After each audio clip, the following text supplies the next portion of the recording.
Guys हेर्नु यो चाहिँ दिदीले बनाएको चटपटी कस्तो खतरा कलर दिइरहेछ र खाँदा पनि एकदम मिठो छ है गाइस। खाए ल गाइस।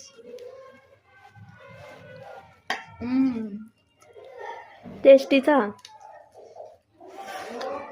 हेर्नुहोस् गाइस कस्तो खतरा कि वाउ स्पाइसी। म चाहिँ चटपटे लभर है।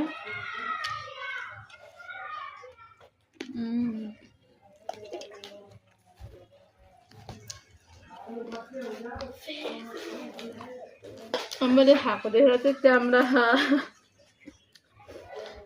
अरू थोक निल्दै होला न है।